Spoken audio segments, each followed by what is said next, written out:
इधर हरिद्वार में पतंजलि गुरुकुलम एवं आचार्य कुलम शिलान्यास समारोह में रक्षा मंत्री राजनाथ सिंह ने कहा है कि हमारे देश में जो सिख धर्म है वह शिष्य शब्दों से ही निर्मित है। भारत में कई सारे ऐसे धर्म और संप्रदाय हैं जो गुरुवाणी के आधार पर ही कायम है। अगर भारतीय संस्कृति जीवित है, यह सनातन बनी हुई है, तो इसकी जीवंतता को बनाए रखने में इस देश के गुरुओं का सबसे बड़ा योगदान है। आप लोग जानते हैं कि हमारे देश में जो सिख धर्म है वह शिष्य शब्द से ही यह निर्मित है। भारत में कई सारे ऐसे धर्म और संप्रदाय हैं जो गुरुवाणी के आधार पर ही कायम हैं। इसलिए मेरा यह मानना है कि यदि भारतीय संस्कृति जीवित है तथा वह सनातन बनी हुई है, तो इसकी जीवंतता को बनाए रखने में इस देश के गुरुओं का एक बहुत बड़ा योगदान है।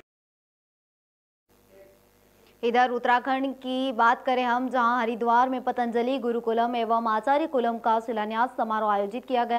कार्यक्रम में शामिल हुए मध्य प्रदेश के सीएम मोहन यादव ने कहा है कि 5000 वर्ष पूर्व अवंतिका नगरी उज्जैन में भगवान श्री कृष्ण शिक्षा प्राप्त कर 14 विद्याओं को 64 कलाओं के पारंगत हुआ था। इस और वर्तमान में प्रधानमंत्री के नेतृत्व में लागू नई शिक्षा नीति का भी उद्देश्य हर विद्यार्थी का सर्वांगीण विकास और उनमें मानवीयता के उत्कृष्ट मापदंडों को पुनः स्थापित करना है।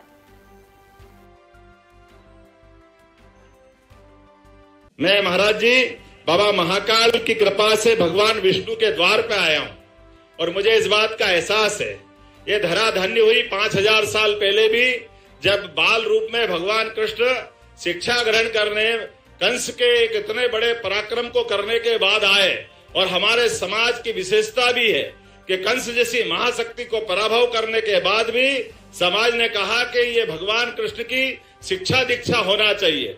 और शिक्षा दीक्षा के लिए आचार्य सांदीपनि के आश्रम में 5000 साल पहले भी वो शिक्षा ग्रहण करने आए।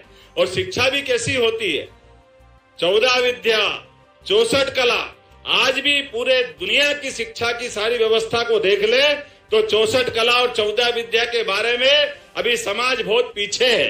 तो हमारी अपनी प्राचीन शिक्षा की जो विशेषता को लेकर के दुनिया हमको तब भी चमत्कृत रूप से देखती थी और आज भी नई शिक्षा नीति हम लागू कर रहे हैं। तो कमोवेश वही भावना यशस्वी प्रधानमंत्री की है और नई शिक्षा नीति की है कि विद्यार्थी का सर्वांगीण विकास हो और विकास में समाज और समूची मानव सृष्टि की संभावना है, वो समूची प्रकार से उसको सुव्यवस्थित करते हुए मानवता के उत्कृष्ट मापदंडों को पुनर्स्थापित करना है।